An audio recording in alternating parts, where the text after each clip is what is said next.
Hello student, I am Nidhi Srivastav, Assistant Professor in NIT Pharmacy Institute, Greater Noida. So today I will deliver the lecture on metal ion indicators, masking and demasking reagents, estimation of magnesium sulfate and calcium gluconate. Metal ion indicators is related to the complexometric titration. I have already discussed about the complexometric titration in my last lecture. So, metal ion indicator used in complexometric titration because complexometric titration is used for the titration for the metals. So, which indicator used in complexometric titration is called metal ion indicators. It is also known as PM indicator. So, introduction is a metal ion indicator is a substance that changes color when it binds to metal ions in solution. Metal ion indicator tend to polyprotic complexing agent. Metal ion indicator colour change करता है जब वो metal से bind होता है और साथ ही साथ इसमें कॉम्प्लेक्सिंग एजेंट भी यूज़ होता है क्योंकि complexing agent is used as a titrant in complexometric titration like EDTA. Okay, so metal ion indicators change the color when it binds to the metals. Okay, xylenol orange is used for the cobalt titration.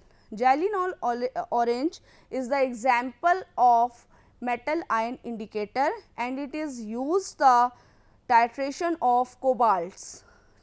Cobalt is a metal.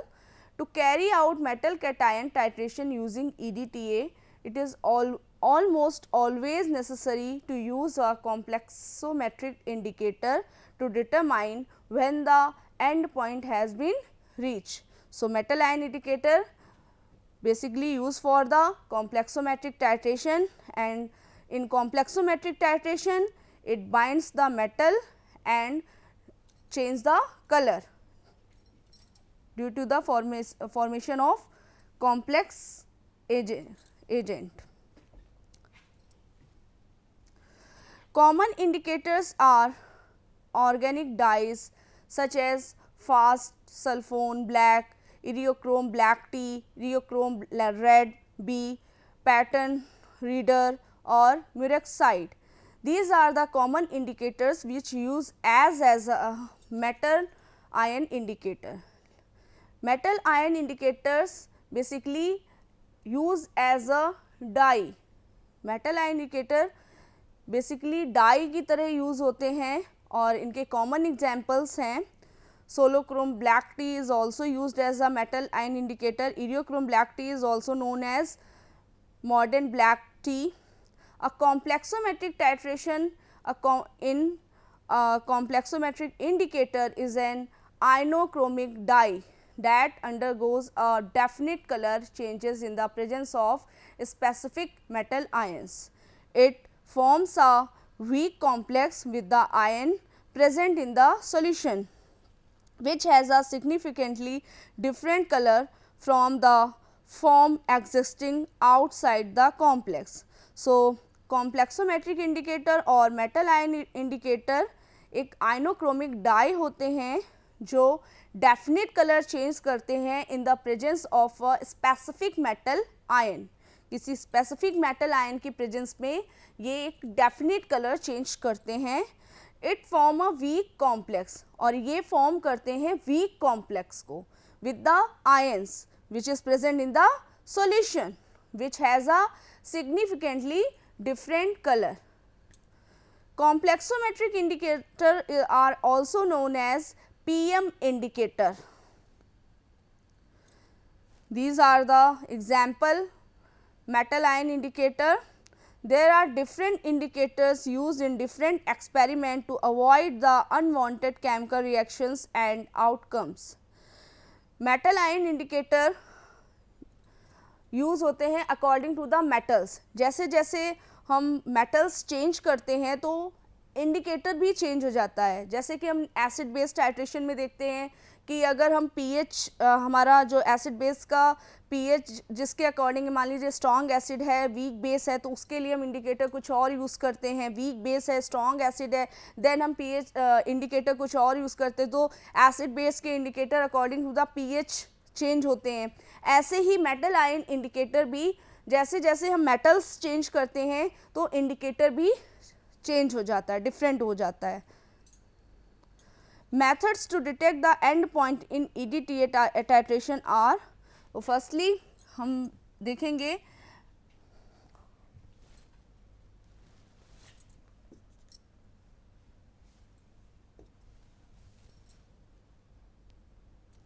metal ion indicator. A metal this compound must bind metal less strongly than EDTA. यहाँ हमने example लिया है, कोई indicator है जिसके साथ metal ion लगा हुआ, जैसे मैग्नीशियम आयन है इंडिकेटर के साथ, and then it binds with EDTA and form the magnesium EDTA which is in colorless. Magnesium indicator मतलब मेटल आयन इंडिकेटर जब है तो वो रेड कलर के फॉर्म में है। जैसे ही वो कॉम्प्लेक्सिंग एजेंट से बाइंड होगा मींस EDTA से, तो जो मेटल इंडिकेटर है वो अपना अलग होके मैग्नीशियम EDTA कॉम्प्लेक्स फॉर्म कर लेगा जो कलरलेस फॉर्म में होगा, और इंडिकेटर जो होगा वो ब्लू कलर फॉर्म करेगा। तो this is the reaction of the metal ion indicator with EDTA complexing agent.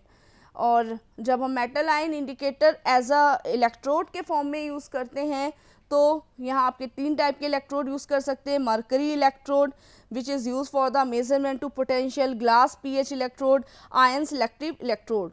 So this is the common reaction which is used for the metal ion indicator. Now the some examples of the metal ion indicator. These are the indicator which is used as a metal ion indicator. These are the element which is used for the reaction and used as a metal, or the color with metal ion and without metal ion. So this is pyrocatechol violet indicator है, metal ion indicator. ये जो use होता है इन elements के लिए use होता है, BiCd, cobalt, ion, manganese, zinc. Okay, और जब ये मेटल के साथ होता है, मेटल आयन के साथ होता है तो ब्लू कलर फॉर्म करता है, और जब डिसोसिएट होके मेटल EDTA से बाइंड हो जाता है और ये इंडिकेटर विदाउट मेटल आयन हो जाता है तब ये येलो कलर में हो जाता है। इसी तरह से डायथायाजोन यूज़ होता है जिंक के लिए, और जब ये मेटल के साथ होता है तो रेड कलर के फॉर्म में होता है, और मेटल के without metal green violet colour show करता है। Eriochrome black T, this is use for the calcium, cadmium, mercury, magnesium, lead, zinc, and it produce with metal ion red color and without metal ion blue color. Okay, next chalcone carboxylic acid, it is used for the calcium in the presence of significant magnesium, and it produce red color with metal ion, and without metal ion it produce blue color. Hydroxynaphthol blue, it is used for the calcium and magnesium, it produce red color with metal ion, and without metal ion it produce blue color. Murex-side, it is used for the cobalt, copper, nickel, and it produce yellow color with metal ion, and without metal ion it produce violet color. Pan, it is used for the cadmium, copper, zinc, and it produce red color with metal ion, and without metal ion pen produce yellow color. Phthalene purple, it is used for the barium, calcium, cerium, and it produce purple color with metal ion, and without metal ion it produce colorless, it is in colorless. Tyrone, it is used for the FeSO4, and it produce blue color with metal ion, and without metal ion it produce yellow color. Now xylenol orange, It is used for many types of element, many types of metal, and it produce red color with the metal ion and without metal ion yellow colour. तो हम यहाँ देख सकते हैं कि जो metal ion indicator होते हैं, जो मेटल्स के साथ इन्वॉल्व होते हैं, तो उनका कलर कुछ और होता है। जैसे ही मेटल जब EDTA से बाइंड करके कॉम्प्लेक्स बना लेता है, तो जो इंडिकेटर होते हैं वो डिफरेंट कलर के हो जाते हैं। जैसे कि हमने इस एग्जाम्पल में देखा था कि जब मैग्नीशियम और इंडिकेटर, मतलब मेटल आयन इंडिकेटर जब साथ में थे, मेटल आयन और इंडिकेटर, तो ये प्रोड्यूस कर रहे थे रेड कलर, और जैसे ही EDTA के साथ मैग्नीशियम बाइंड होके कॉम्प्लेक्स बना लिया तो इंडिकेटर ब्लू कलर में चेंज हो गया। तो इस तरह से मेटल आयन इंडिकेटर वर्क करते हैं इन द कॉम्प्लेक्सोमेट्रिक टाइट्रेशन। तो हमने एग्जाम्पल भी देख लिए मेटल आयन इंडिकेटर के, और कैसे ये कलर चेंज करते हैं रिएक्शन में, ये भी देख लिया कि अगर ये मेटल आयंस के साथ होते हैं तो इनका कलर कुछ डिफरेंट होता है, जैसे ये मेटल से अलग होते हैं तो इनका कलर कुछ और हो जाता है। तो इस तरह से मेटल आयन इंडिकेटर वर्क करते हैं। Now masking and demasking agent. Masking and demasking agent is a very important topic for the complexometric titration. Masking and demasking agent का मतलब है, जैसे हम मास्क वर्ड होता है कि हम किसी चीज़ को प्रिवेंट कर रहे हैं, और डीमास्क का मतलब होता है हम उस किसी प्रिवेंशन, जो प्रिवेंट की गई चीज़ है उसको डीमास्क कर रहे हैं। तो masking and demasking agent complexometric titration में इसलिए होता है कि जब रिएक्शन होती है मेटल्स की, तो उसमें कुछ अदर मेटल्स भी होते हैं, जो मेटल आयन होते हैं, जो इंटरफेयरिंग होते हैं और रिएक्शन में इंटरफेयर करके रिजल्ट में एरर प्रोड्यूस कर सकते हैं। तो हमें उनको मास्क करने के लिए मास्किंग एजेंट रिक्वायर्ड होता है due to the time of the reaction. और जैसे ही रिएक्शन कंप्लीट हो जाती है, हम उसको, जो भी हमने मेटल आयन को प्रिवेंट कर रखा है, मास्क कर रखा है, उसको डीमास्क कर देते हैं। तो masking agent is a reagent that protect some component of the analyte from the reaction with EDTA, and masking agent used to prevent one element from interfering in the analysis of another element। जैसे कि कोई element है, कोई metal ion है जो दूसरे metal ion की reaction को इंटरफेयर कर रहा है, तो उसको हमें प्रिवेंट करना है, जो इंटरफेयर कर रहा है, तो उसके लिए हम मास्किंग एजेंट यूज़ करते हैं। ये एक टाइप के केमिकल्स ही होते हैं मास्किंग एजेंट, और ये भी हमें अकॉर्डिंग टू द मेटल्स ही यूज़ करने होते हैं। जैसे हम मान लीजिए कोई मेटल यूज़ कर रहे हैं, तो उसके लिए उसका मास्किंग एजेंट एक स्पेसिफिक होगा। ऐसे डिफरेंट केमिकल्स के लिए डिफरेंट मास्किंग और डीमास्किंग एजेंट होते हैं। फिर मास्किंग एजेंट, अगर हमने कोई केमिकल यूज़ किया है मास्किंग एजेंट में, तो उसको जो डीमास्क करने के लिए रिएजेंट यूज़ करेंगे या केमिकल यूज़ करेंगे, वो उसके लिए ही स्पेसिफिक होगा।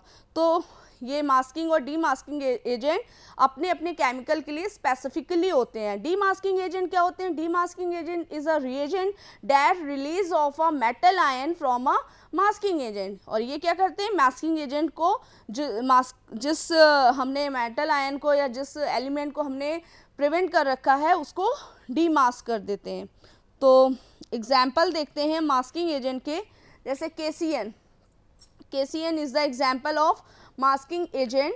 इट इज़ यूज्ड, अब हम देखेंगे ये किस मेटल के लिए हम यूज़ कर सकते हैं। It is used as masking agent for silver, copper, cadmium, cobalt, nickel, zinc और अदर टाइप्स ऑफ मेटल। तो ये बहुत सारे मेटल्स के लिए यूज़ होता है, डिफरेंट टाइप के मेटल्स के लिए, इसीलिए इसको हम ज़्यादातर यूज़ करते हैं KCN को। और KCN में भी जो साइनाइड जो होता है, वो बेसिकली आपका मास्किंग एजेंट की तरह यूज़ होता है। ठीक है, तो ये मेटल है, कोई हमने यहाँ एग्जाम्पल लिया है, क्योंकि हम कोई भी एग्जाम्पल ले सकते हैं इनमें से। तो हमने एक जनरली ले लिया एक मेटल, और देख रहे हैं कि अगर हम उसकी रिएक्शन करा रहे हैं, तो उसने मेटल को, CN ने मेटल को बाइंड करके अपना एक इंटरमीडिएट कंपाउंड बना लिया है। ऐसे ही दूसरा रिएक्शन है, उसमें भी यही हुआ है। तो इस तरह से हम रिएक्शन करा के मास्किंग एजेंट जो होगा, वो आपके जो स्पेसिफिक मेटल है, जो इंटरफेरेंस का काम कर रहा है रिएक्शन में, उसको बाइंड कर लेगा और बाइंड करके प्रिवेंट कर देगा। और देन जैसे ही रिएक्शन कंप्लीट होगी, हम इसको बाइंड कर देंगे। अभी उसकी रिएक्शन भी देखेंगे। तो KCN हो गया एज अ मास्किंग एजेंट जो यूज़ हो रहा है इतने सारे मेटल्स के लिए। नेक्स्ट है triethanolamine. This is the structure of triethanolamine और it is used as masking agent for FeAl and SN। तो ये 3 टाइप के एलिमेंट्स या मेटल्स के लिए यूज़ होता है और इसकी भी रिएक्शन ऐसी होगी, जो आपका जो भी मेटल होगा वो ट्राइथेनोलामीन से बाइंड होकर एक इंटरमीडिएट कंपाउंड टाइप का बना के उसको प्रिवेंट कर देगा। नेक्स्ट है fluoride. Fluoride is use for the NH4F और it is used as a masking agent. Fluoride में आपका एग्जाम्पल है अमोनियम फ्लोराइड का and it is used as a masking agent for Fe and Al to give hexa complex. तो यहाँ पे हमने fluoride में एग्जाम्पल लिया है अमोनियम फ्लोराइड का, जो एक मास्किंग एजेंट की तरह यूज़ हो रहा है किसमें, Fe आयरन के लिए और एल्यूमिनियम के लिए, और इन लोगों से बाइंड होकर इनमें से जिस भी मेटल के साथ बाइंड होता है उसके साथ हेक्सा कॉम्प्लेक्स बना लेता है। नेक्स्ट आता है जैसे F6 का होल थ्राइस या AlF6 का होल थ्राइस, इस तरह से। फिर आता है iodide, potassium iodide is used as a masking agent, क्योंकि जैसे हम ये देख रहे हैं KCN में Cn जो है वो बेसिकली आपका मास्किंग एजेंट की तरह यूज़ हो रहा है। ट्राइथेनोलामीन में तो अमीन जो होगा वो टर्शरी अमीन जो है वो बेसिकली आपका मास्किंग एजेंट का वर्क करेगा। फ्लोराइड में हमने अमोनियम फ्लोराइड, क्योंकि हम मिक्सचर ही लेंगे तो फ्लोराइड आयन जो होंगे वो बेसिकली आपके मास्किंग एजेंट की तरह वर्क करेंगे। आयोडाइड में हमने पोटेशियम आयोडाइड लिया, इसमें से आयोडाइड जो होगा वो बेसिकली मास्किंग एजेंट की तरह वर्क करेगा। तो it is used as masking agent for mercury Hg to give tetra iodo complex. तो अगर मास्किंग एजेंट यहाँ पर हम यूज़ करा रहे हैं आयोडाइड में, तो ये मरकरी से बाइंड होके टेट्रा आयोडो कॉम्प्लेक्स बना लेगा। तो इस तरह से मास्किंग एजेंट की रिएक्शन होती है। मास्किंग एजेंट प्रिवेंट करता है उन मेटल्स के इंटरफेरेंस को जो रिएक्शन में प्रॉब्लम क्रिएट करते हैं या इम्प्योरिटी क्रिएट करते हैं, क्योंकि इम्प्योरिटी होती है जनरली कि जब हमने 3-4 मेटल्स हैं साथ में, उसमें से कुछ मेटल्स हैं जिनकी वजह से आपका जो रिज़ल्ट है वो इम्प्योर हो सकता है। आपका टाइट्रेशन का प्रोसेस में कुछ इम्प्योरिटी कॉज हो सकती है, इसमें रिज़ल्ट नहीं आ पाएगा या कुछ भी प्रॉब्लम हो सकती है, एंड पॉइंट सही से डिटेक्ट नहीं हो पाएगा। सो हम उन एलिमेंट्स को, उन मेटल्स को प्रिवेंट कर देंगे जब तक रिएक्शन चल रही है। जैसे ही रिएक्शन कंप्लीट हो जाएगी उसको हम डीमास्क कर देंगे। Now demasking agents are agent which regain the ability of masked ion to enter the reaction with indicator and EDTA. Example, the masking by Cn, जैसे हमने Cn की मास्किंग, साइनाइड की मास्किंग देखी थी, तो जो साइनाइड की मास्किंग है वो can be removed by mixture of formaldehyde acetic acid on addition of demasking agent. And तो यहाँ हम एग्जाम्पल देखेंगे कि साइनाइड की मास्किंग जो है वो कैसे रिमूव हो रही है। मिक्सचर लिया है हमने फॉर्मेल्डिहाइड का, एसिटिक एसिड का, और इसको हम ऐड करेंगे जो भी आपका कॉम्प्लेक्स फॉर्म होगा बाय द मास्किंग एजेंट के साथ, उसमें इसको ऐड कर देंगे तो साइनाइड जो होगा वो डीमास्क हो जाएगा in the form of ZnCN4 और zinc is liberated as and titrated. उसके बाद जो जिंक होगा वो लिबरेट हो जाएगा और टाइट्रेटेड हो जाएगा। तो इस तरह से हम मास्किंग एजेंट को डीमास्क कर सकते हैं। Now the complexometric titration are particularly useful for the determination of the mixture of different metal ions in solution। तो हम यहाँ पर अब देखते हैं complexometric titration के कुछ एग्जाम्पल। तो इसमें पहला एग्जाम्पल है estimation of magnesium sulfate। Magnesium sulphate को कैसे एस्टिमेट करते हैं बाय द complexometric titration। तो magnesium can be easily determined by EDTA titration in the pH 10 against stereochrome black tea। तो मैग्नीशियम जो है उसको हम ईजिली डिटरमाइन कर सकते हैं किसके थ्रू, EDTA के टाइट्रेशन के थ्रू। मतलब EDTA टाइट्रेशन आपका कॉम्प्लेक्सोमेट्रिक टाइट्रेशन ही होता है, क्योंकि हम पूरे कॉम्प्लेक्सोमेट्रिक टाइट्रेशन में मेन EDTA ही यूज़ कर रहे हैं एज अ कॉम्प्लेक्सिंग एजेंट, ठीक है। और हमें एक चीज़ और ध्यान रखनी होती है, जो आपका EDTA टाइट्रेशन है, जो कॉम्प्लेक्सोमेट्रिक टाइट्रेशन है, इसमें हमें pH 10 रखना होता है, मोर बेसिक pH रखना होता है, तो pH हम 10 रखते हैं। और अगेंस्ट जो भी इंडिकेटर यूज़ होता है वो इरियोक्रोम ब्लैक टी होता है। तो यहाँ हर चीज़ की अपनी इम्पोर्टेंस है, pH एक स्पेसिफिक pH है, स्पेसिफिक इंडिकेटर है, क्योंकि इंडिकेटर का अपना सही मतलब मेन रोल है, और साथ ही साथ EDTA का भी अपना एक स्पेसिफिक रोल है। तो ये टाइट्रेशन हमें बहुत ध्यान से करना होता है, क्योंकि इसमें सारी चीज़ें स्पेसिफिक होती हैं। तो यहाँ मैग्नीशियम को डिटरमाइन करते हैं बाय द EDTA टाइट्रेशन, और pH 10 सेट करते हैं, और इंडिकेटर यूज़ करते हैं eriochrome black T.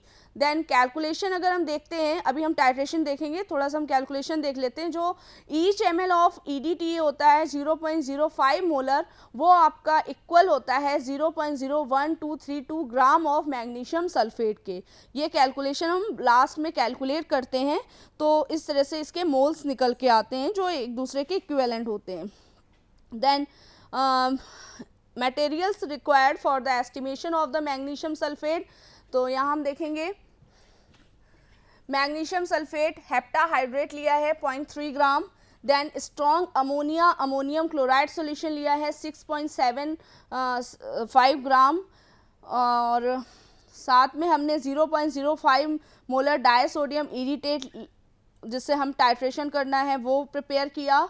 Modern black second mixture use किया, तो मिक्सचर भाई इंडिकेटर के फॉर्म में इसको जो प्रिपेयर करते हैं वो NaCl के साथ प्रिपेयर करेंगे। Equation the essay of the magnesium sulphate with water 7s2 is based upon the reaction designated by the following equation. तो इस तरह से रिएक्शन होगी, मैग्नीशियम और यहाँ पे हाइड्रोजन हैलाइड लिया है, मैग्नीशियम हैलाइड फॉर्म हो रहा है, और मैग्नीशियम सल्फेट जो है वो मैग्नीशियम आयन दे रहा है, साथ में आपका जो सोडियम है सोडियम H2X के साथ बाइंड हो रहा है, और सोडियम हाइड्रोजन हैलाइड कॉम्प्लेक्स बना रहा है, साथ में वाटर रिलीज हो रहा है। तो इस तरह से रिएक्शन होगी। देन प्रोसीजर आता है, प्रोसीजर है weigh accurately about 0.3 gram of magnesium sulphate heptahydrate and dissolve in 50 ml of distilled water, add to it 10 ml of strong ammonia ammonium chloride solution and titrate with 0.05 molar disodium ethylene diamine tetraacetate या फिर EDTA बोल सकते हैं, employing 0.1 gram of modern black second mixture as indicator until the pink color is discharged from the blue। तो जब तब तक हमें टाइट्रेशन करना है, तब तक हमें डायसोडियम इरिटेट ऐड करना है, जब तक कि पिंक कलर जो है वो पिंक कलर फॉर्म ना हो जाए ब्लू कलर से, क्योंकि रिएक्शन के टाइम में कलर ब्लू होगा, जब एंड पॉइंट डिटरमाइन होगा तो वो पिंक कलर में डिस्चार्ज होगा। Each ml of 0.05 molar disodium ethylene diamine tetraacetic acid is equivalent to 0.0602 gram of magnesium sulfate. Now the standardization of 0.05 molar disodium iridate solution is, firstly weigh accurately about 0.8 gram of granulated zinc dissolved by gentle warming in 12 ml of dilute hydrochloric acid and 5 drop of bromine water.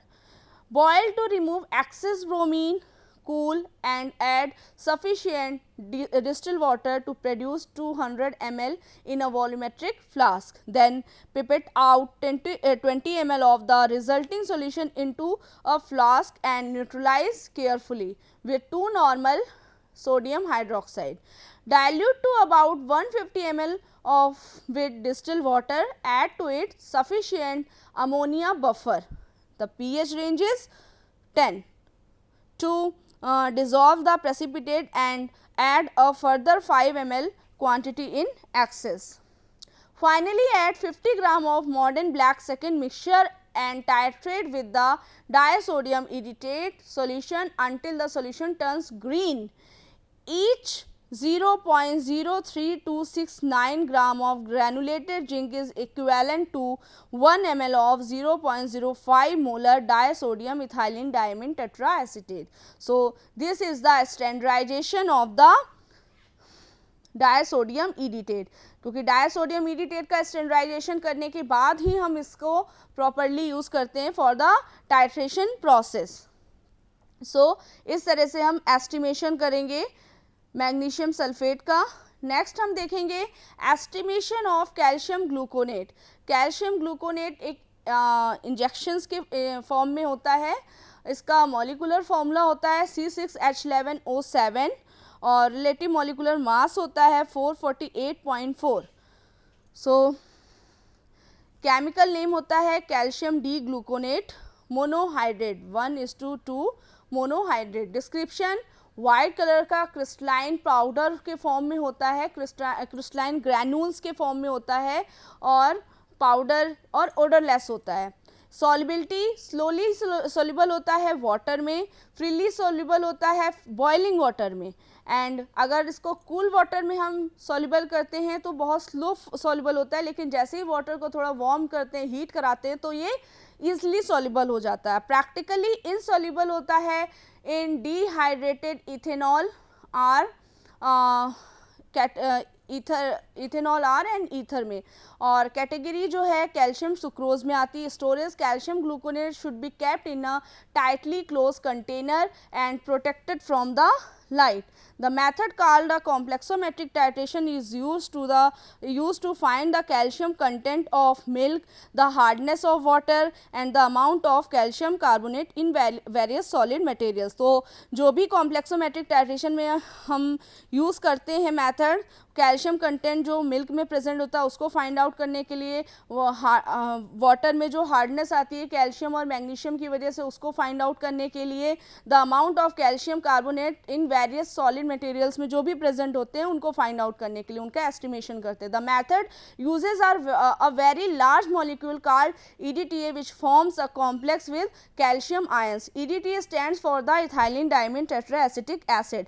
Additional information: even in the absence of light, calcium gluconate is gradually degrade on exposure to a humid atmosphere, the decomposition being faster at higher temperature. तो हमें ये चीज़ों का ध्यान रखना पड़ता है, light की एब्सेंस और साथ में हायर टेम्परेचर को देख के देखना होता है. इसके लिए रिक्वायरमेंट्स बताई दी हैं कि कैल्शियम ग्लूकोनेट जो है not less than 98% and not more than 102% होना चाहिए कैल्शियम ग्लूकोनेट में, कैलकुलेटेड एज मोनोहाइड्रेट. फिर इसके बाद इसके आइडेंटिटी टेस्ट आते हैं.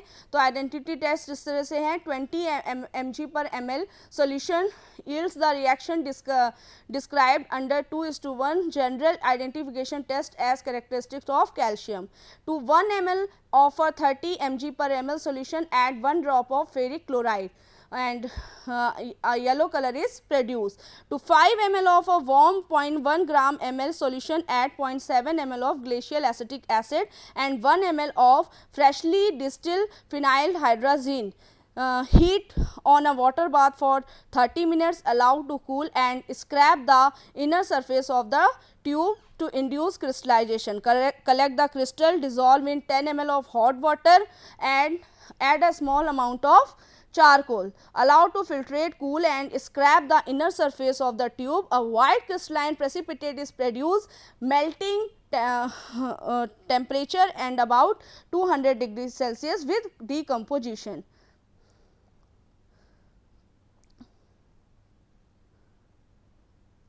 Thank you.